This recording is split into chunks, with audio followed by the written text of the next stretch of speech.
大家好，呢度係 Welcome Audio，我係 Dennis。新年之後，我哋一齊翻嚟玩下佢。今日想同大家玩乜嘢呢？玩下我身邊呢兩對我會講成係一直被低估咗嘅喇叭。呢兩對喇叭呢，分別就係 Wilson Audio 嘅 What Am I，同埋呢個 Verity Audio 嘅 Leonard。其實呢，我之前呢都用過好多唔同嘅機去推佢哋，推出嚟呢嗰個感覺呢，硬係就唔係好理想。講下對 Wilson Audio 嘅 What Am I 啦。佢出嚟呢，好多時個聲音呢，就係個高音呢就比較硬，同埋過分嘹亮啊。咁聽起上嚟呢，有少少毛躁感同埋唔舒服。低音有陣時呢，播到呢，佢有少少失控，比較多。整體嚟講呢，個平衡度呢，我自己就唔係好中意。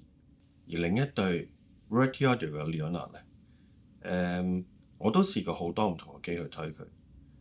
出嚟嘅聲音呢，好多時個低音呢係唔夠嘅。咁同埋呢個中高呢，出嚟嗰種味道呢，亦都唔係好吸引。咁其實喺我心目中呢，呢兩對喇叭呢，亦都俾我歸類為比較難玩嘅喇叭。其實喺我心目中呢，所有嘅 Hi-Fi 器材呢，都係唔會唔好聲，只係呢，你有冇用啱機去夾佢，同埋調校出嚟呢個聲音係點。咁我梗係唔忿氣啦！鋪頭咁多機，我得閒又揾部試下，得閒又揾部試下。終於俾我揾到個組合，推佢哋出嚟，嗰個效果係非常之好。我自己非常之中意呢個聲。不如我哋一齊去聽下先，轉頭先介紹翻我用乜嘢去推佢哋啊！我哋先聽呢個 Wilson Audio 嘅 What Am I 先。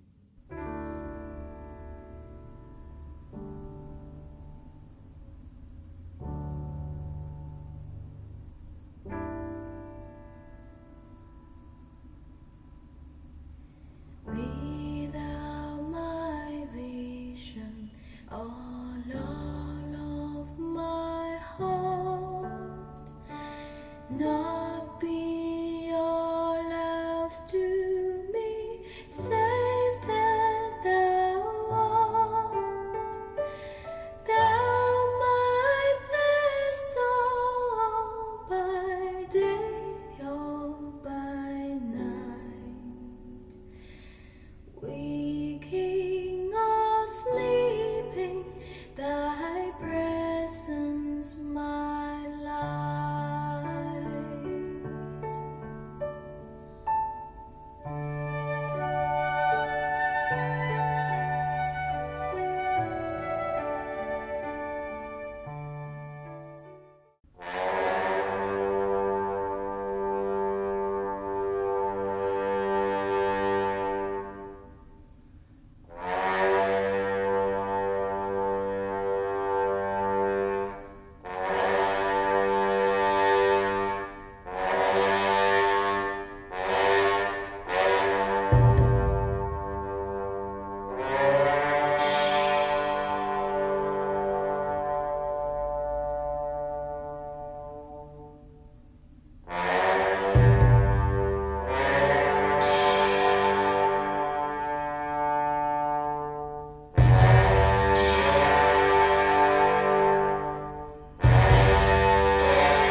今日就想聽晒兩對喇叭，先一齊做一個總結。跟住呢，用埋同一個組合，推埋呢個 Verity Audio 嘅 Leonard，大家聽聽。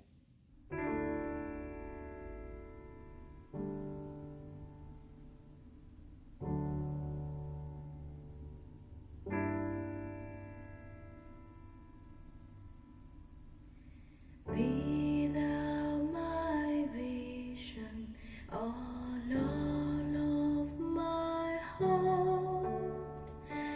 Not be all else to me, save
而家開估翻器材先。CD 機咧，我就用翻呢個 Isotonic 嘅 K1。咁而前級咧就用呢個大釘嘅 Momentum HD。咁而後級咧我就用呢個 Constellation嘅 Taurus。講翻個聲音先。呢個 Wilson Audio 嘅 What Am I 咧，喺呢個組合推動之下咧，冇晒我之前講嘅問題，譬如個高音係過分嘹亮硬啊，個低音係鬆啊，有少少 boom 啊，呢啲問題全部解決晒。出嚟嘅聲音咧，個高音咧係非常之通透，中音、高音個密度非常之高，個低音咧亦都非常之有韌度、有彈跳力，出嚟整體嘅聲音平衡度好高。咁最重要嘅咧就係個音樂感啊，同埋所有細節咧都係出得非常之靚。講翻對 Rarity 嘅 Leon 啦，今次出嚟嘅聲音咧，佢同呢個 What Am I 咧真係個分別都大嘅，取向有啲唔同。佢出嚟咧個低音咧係再比呢個 What Am I 緊少少，咁但係出嚟個量咧係非常之足夠。佢最特別咧，佢個中高咧係個密度非常之高，有一種好特別嘅味道，令到你好想聽落去。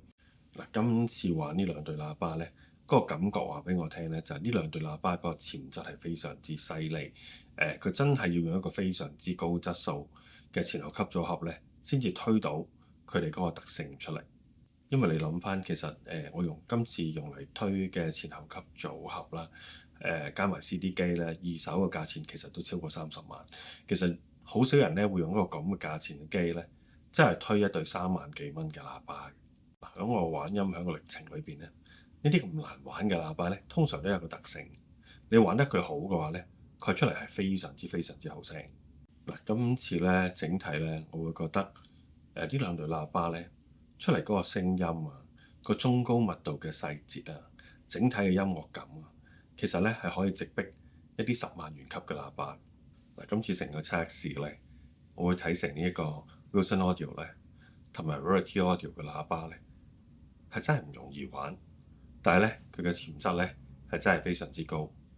如果可以咧，俾多啲唔同器材去測試佢哋咧，玩出嚟嘅聲音咧，應該係會更多變化。如果中意睇我做多啲呢個類型嘅測試，請 Like、Share 同埋 Subscribe 我呢條頻道啦。拜拜。